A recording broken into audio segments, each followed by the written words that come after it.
ये कहानी है देवभूमि उत्तराखंड की, जहाँ रहते हैं मेरे बहुत ही करीबी दोस्त जिनका नाम मुकेश है।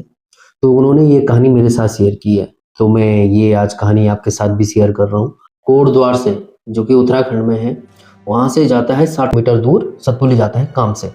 तो वहाँ पे उसकी मुलाकात होती है 5 लड़कों से और वो डिसाइड करते हैं कि कैंप लगाते हैं। एक बगल में ही एक पहाड़ था छोटा-सा, वहाँ कैंप लगाते हैं और रात को वहीं एकदम पार्टी करेंगे रात को। लेकिन उनको क्या पता था कि उनका जो ये डिसीजन था कैंप लगा के और पार्टी करने का, ये कुछ और ही होने वाला था। उनको हमेशा के लिए याद होने वाला था ये दिन। तो कहानी यहाँ से शुरू होती है। मुकेश जो कि है पेशे से जेसीबी ऑपरेटर हैं, तो काम से उनका घर से दूर जाना रहता ही है। कभी वो 60 किलोमीटर जाते हैं, कभी 80 किलोमीटर दूर जाते हैं। एक दिन उनको फ़ोन आया उनके एक जान-पहचान वाले उमेश भैया का, जो कि आर्मी से अभी हाल ही में रिटायर्ड हुए थे। वो रहने वाले थे सतपुली के बगल में एक गाँव है पीपल पानी, वो वहाँ के रहने वाले थे। तो उनका फ़ोन आया कि भाई यार मैं रिटायर्ड आया हूँ, तो मुझे थोड़ी ज़मीन में कुछ पेड़-पौधे लगाने हैं, तो मुझे ना ज़मीन प्लेन करनी है। मुकेश ने बोला कि भैया कब आना है? तो उमेश भैया जो आर्मी वाले भैया थे उन्होंने बोला कि भाई देख कल आ जाना, 2 दिन का काम है और मैंने 5 लड़कों को भी बुलाया है, जो कि कल तू भी आ जाना, कल वो भी आ जाएँगे, तो काम स्टार्ट हो जाएगा, 2 दिन का काम है। तो मुकेश ने बोला ठीक है भैया मैं कल आ जाता हूँ, सुबह निकल जाता हूँ मैं 6, 7, 7 बजे यहाँ से, दिन तक पहुँच जाऊँगा और दिन में अगर हो जाएगा तो दिन के बाद थोड़ा काम कर लेंगे। भैया ने बोला ठीक है। तो मुकेश ने अपने एक दोस्त सौरभ को फ़ोन कर दिया था कि यार सौरभ ऐसी-ऐसी बात है, थोड़ा मेरे साथ हेल्परी में चलना पड़ेगा तुझे, क्योंकि कहीं पे गाड़ी-वाड़ी पहाड़ का इलाका था, कोटद्वार से सतपुली जाने का, तो कहीं पे कुछ हो गया देखने-वेखने के लिए साइड-वाइड में, तो मेरे साथ थोड़ा चलना पड़ेगा। तो सौरभ एग्री हो गया कि ठीक है भाई, वो भी कभी पहले कभी पहाड़ गया था नहीं, चल दिया उसके साथ कि थोड़ा इसी बहाने थोड़ा एडवेंचर हो जाएगा। लेकिन यही एडवेंचर सौरभ के साथ बहुत कुछ लाने वाला था। सौरभ को तो ये ज़िंदगी भर याद रहने वाली थी। सुबह 7 बजे वो दोनों जेसीबी स्टार्ट करके निकल गए। उन्होंने नाश्ता किया और निकल गए सुबह-सुबह। अब वो जाते-जाते क्योंकि 60-70 किलोमीटर था कोटद्वार से सतपुली, तो वो दिन के डेढ़ 2 बजे करीबन वो पहुँचे, ऐसा उन्होंने मुझे बताया। उसके बाद वो भैया के यहाँ पहुँचे, उन्होंने आराम से लंच-वंच किया, तो भैया ने बताया कि यार जो-जो मज़दूर आने वाले थे 5, वो आज नहीं आ पाएँगे। वो बगल में ही थोड़ी दूर पे काम चल रहा है गाँव में, तो वो इस गाँव में कल सुबह आएँगे। वो थे नेपाली मज़दूर, तो उनके साथ कॉन्टैक्ट किया था उन्होंने कि भाई काम करने के लिए खेत में। तो मुकेश ने बोला ठीक है भैया कोई दिक्कत नहीं है, कल मॉर्निंग से काम स्टार्ट कर देंगे हम लोग जैसे ही वो आएँगे। तो फिर भैया ने ठीक है भैया, फिर रात को क्या हुआ थोड़ा बहुत भैया के साथ वो बैठे पार्टी-वार्टी की और रात को दोनों वहीं रह गए। जो उसके साथ मुकेश के साथ जो सौरभ लड़का आया था, क्योंकि वो बहुत ही ज़्यादा एक्साइटेड था वो पहाड़ों को लेके, क्योंकि उसने पहाड़ों में पहली बार आया था, वो रहने वाला था आपका दिल्ली का।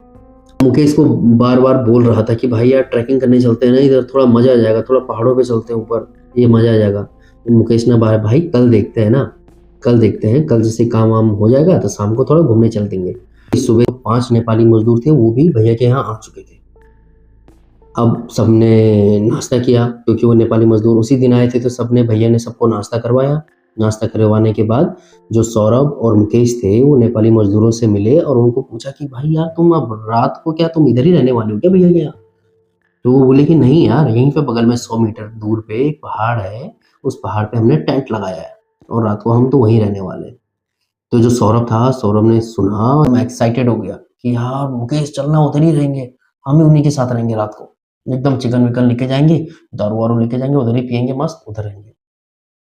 तो मुकेश ने बोला कि भाई नहीं यार, कैसी बातें कर रहा है, तो इधर ही रहेंगे आराम से, इधर कमरा पड़ा है हमारे पास, इधर ही रहेंगे आराम से। तो वो सौरभ होता है उसको फ़ोर्स किया उसने बहुत सारा कि भाई उधर ही चलेंगे। तो वो चल उसने बोला मुकेश ने बोला ठीक है, रात को चल ठीक है इन्हीं के साथ रह लेंगे, फिर कल हम इधर ही रहेंगे। तो सुबह से काम स्टार्ट हो जाता है नाश्ता करने के बाद और दिन के 1 डेढ़ बजे काम हो जाता है फिनिश। फिर ये लंच-वंच करते हैं आराम से, फिर उसके बाद शाम को ये तकरीबन 5 बजे करीबन तक इनका भी काम खत्म हो जाता है। तो भैया उसे मुकेश ने बता दिया था कि भैया ऐसी बात है कि आज हम जाने वाले हैं उनके साथ, नेपाली मज़दूरों के साथ, ऐसा-ऐसा प्लान है, थोड़ा पार्टी-वार्टी का प्लान है, तो फिर कल मॉर्निंग में मैं वहीं से आ जाऊँगा। तो भैया ने पहले मना किया कि यार रहने दो ना, कहाँ जा रहा है, इधर ही रहे आराम से। तो मुकेश ने बोला कि भैया वो साथ में लड़का है ना, वो नहीं मान रहा है, वो पहली बार इतनी दिल्ली दिल्ली से आया हुआ है। भैया ने बोला ठीक है। भैया ने पूछा भी कि यार तुमने टेंट लगाया कहाँ पे है? तो क्योंकि मुकेश को तो पता था नहीं कि टेंट कहाँ पे लगा है। तो उसने बोला कि भैया जो नेपाली मज़दूर थे उन्होंने बोला कि सामने ही हल्का-सा पहाड़ है उधर ही लगाया है कहीं पे। तो भैया ने भी इतना गौर नहीं किया। अगर उस दिन भैया वो गौर कर लेते, भैया को अगर पता चल जाता कि उन्होंने वो टेंट कहाँ पे लगाया है, तो आज उनके साथ ये नहीं होता। तो मुकेश ने भैया से 2 बोतल लिख कर लेके वो चल दिए वहाँ पे, पहाड़ पे उनके साथ। अब वो शाम का टाइम था तो हल्का-हल्का अंधेरा होने वाला था तो टेंट में पहुँच चुके थे।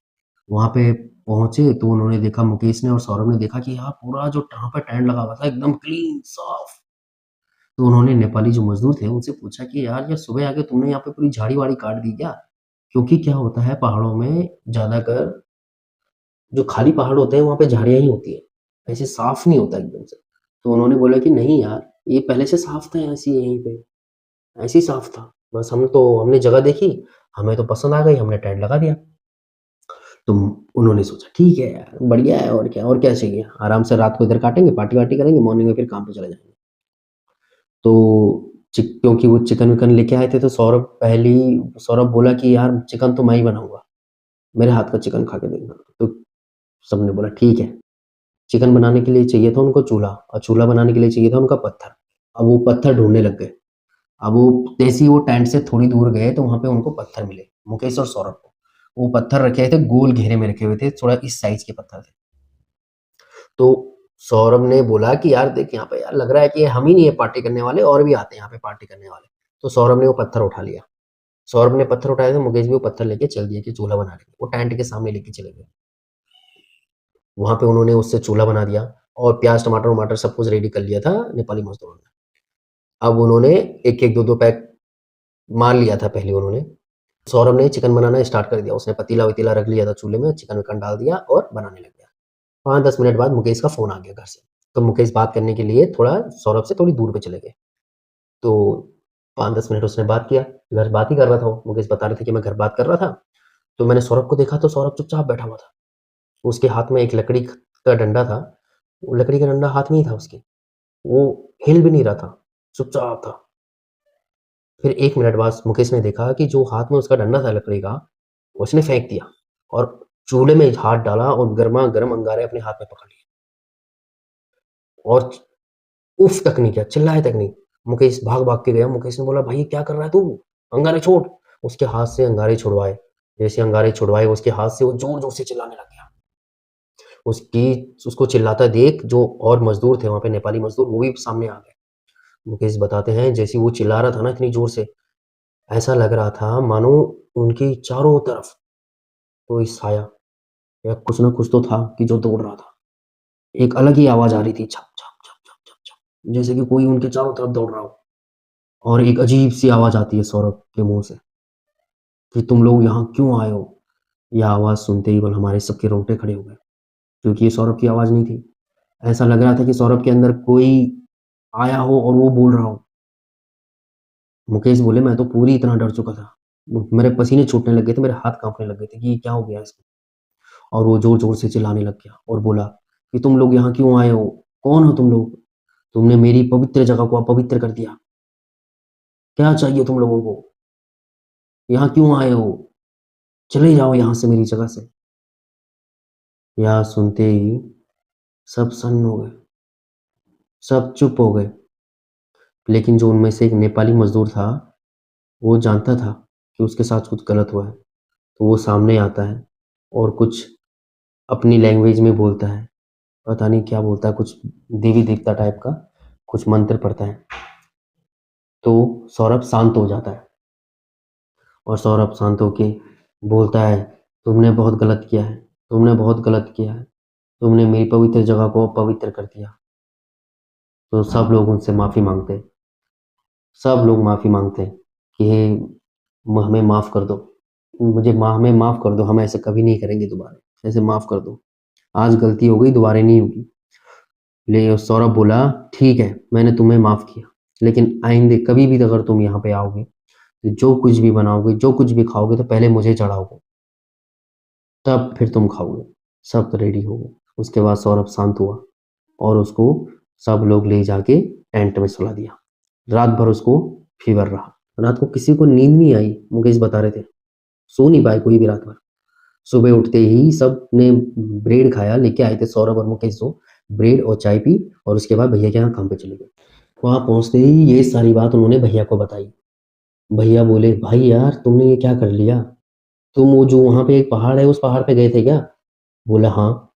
और भाई वहाँ पे एक छोटा-सा मंदिर है और तुमने उस मंदिर का जो हवन है वहाँ पे जहाँ पे लोग हवन करते हैं, उस हवन के पत्थरों से तुमने चूल्हा बना दिया और उस चूल्हे में तुमने चिकन बना दिया। ये तो तुम्हारे साथ होना ही था।